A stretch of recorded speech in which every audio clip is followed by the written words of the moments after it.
G-Class review. What is it? The door handle button, the headlight washer nozzles, the sun visors and the spare wheel cover. That's a comprehensive list of the parts that have been carried over from the old G-Class. Apparently, there's a bracket underneath that also has the same part number as before, but even the engineers can't remember quite where it is. Everything else, everything, is new. About time, really.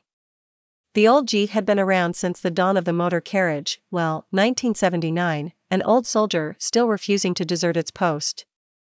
Advertisement page continues below. That post is off-roadability.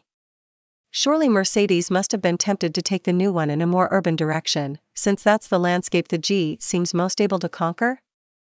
Not at all, says Gunnar Guthenke, the G-Class's boss. Above all, it had to be authentic, so there were three elements we absolutely had to keep: the super tough ladder chassis, the three locking differentials, and the low-range gearbox.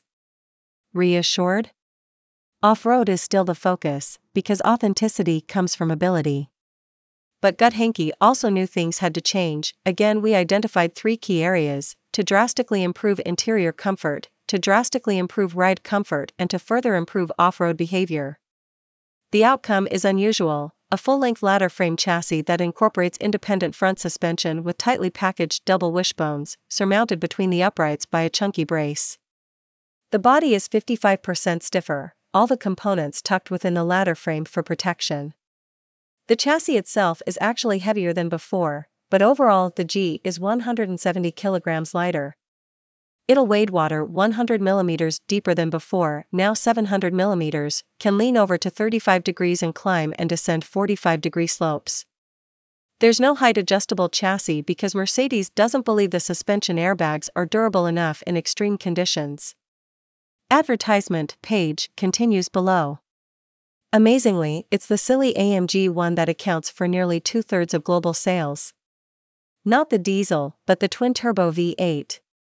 It's the 4.0-liter from the AMG GT-R, with 577 brake horsepower and 626 pounds-foot in left-hand drive markets. There's also a G500 using a detuned 416 brake horsepower per 450 pounds FT version of the same engine.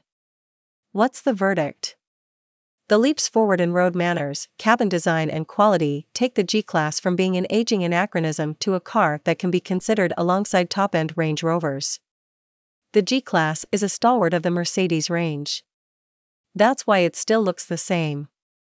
But don't be deceived, underneath it's been transformed. The leaps forward in road manners, cabin design and quality take the G-Class from being an aging anachronism